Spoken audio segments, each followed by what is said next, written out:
Est-ce que Dieu peut abandonner son peuple? Dans les jardins d'Éden, l'homme a péché. Dieu est descendu.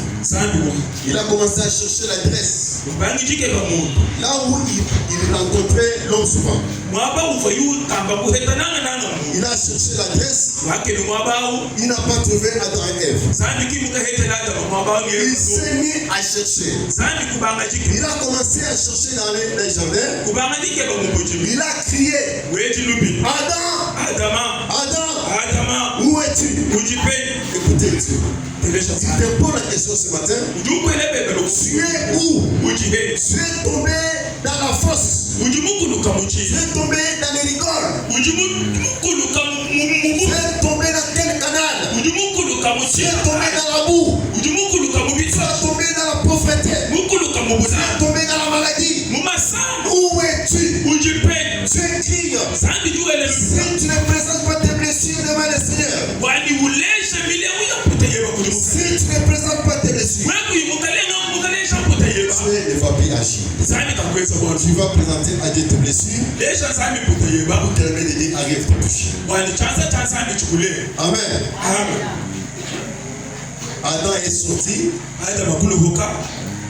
Il a dit: Seigneur, me voici. Mais il était comment? Il portait les peaux, les feuilles, des animaux, des feuillages, des figuiers. C'était fait un costume. Mais Dieu a vu que non, ça ne peut pas aller. Il a tué une bête et il a revêtu l'homme. Écoutez mon frère, ma soeur, Dieu n'abandonne pas toujours. Comme tu es là, tu es le chef-d'œuvre. Tu es à dire à l'homme: domine sur la terre. Comme moi je domine au ciel. Nous ne sommes que deux personnes qui dirigent. Nous sommes à deux qui dominent. Moi je domine au ciel. Toi tu domines sur la terre. Tu vas dominer sur tout sur la terre. Mais l'homme n'avait pas fait confiance à la parole du Seigneur et il a perdu les privilèges que Dieu lui avait confiés. Dieu ne peut pas t'abandonner. Quelles que soient les conditions dans lesquelles tu te retrouves, la main de Dieu n'est pas pour tout pas sauver. La main de Dieu est très longue. Quelle que soit la distance où tu te retrouves, Dieu lancera les filets de l'amour. Et Dieu va te récupérer. Amen. Dieu n'abandonne jamais. Une femme peut-elle abandonner l'enfant qu'elle allait? C'est en Isaïe. La femme qui a porté l'enfant pendant 9 mois dans son sein.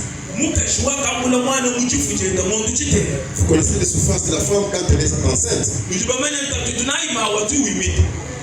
Il y a des femmes qui meurent après avoir mis son ventre. Donc c'est un moment très très petit pour la femme. Je vais dire aux mamans qui sont ici, que Dieu vous bénisse. Vous qui êtes grosses, que Dieu vous bénisse. Amen. Et Dieu vous repose vraiment dans vos activités. Et soyez en bonne santé. Alléluia. Amen. Écoutez mes frères et mes sœurs. Maintenant, la femme met au monde cet enfant. L'enfant commence à crier. Mais la femme prend cet enfant et va jeter. Dieu dit, si la femme peut jeter l'enfant, peut abandonner son enfant, mais moi l'Éternel, je ne peux pas. Celui qui te parle ce matin ne peut pas te laisser. Même si dans la famille on t'a rejeté, dans les Par âge, on t'a rejeté. La société, on t'a rejeté. Mais tu ne peux pas te rejeter. Même ton mari t'a rejeté. Même ta femme t'a rejeté. Mais je te dis ce matin, tu ne peux pas te laisser. Tu ne peux pas te laisser passer. La Bible va te récupérer. Dieu va t'élever. Dieu va faire avec toi des grands espoirs. Il va t'accorder des succès, mon frère. Alors nous devons être sûrs avec ces dieux. Et nous avons accepté ensemble avec vous. La Bible dit, allez à l'homme qui fait confiance en l'homme. Nous faisons confiance à les armées. Parce que ce matin, il nous a confié le souffle de vie. La respiration de l'humain électrique. C'est lui qui nous a confié ça. Après, nous sommes les Jésus.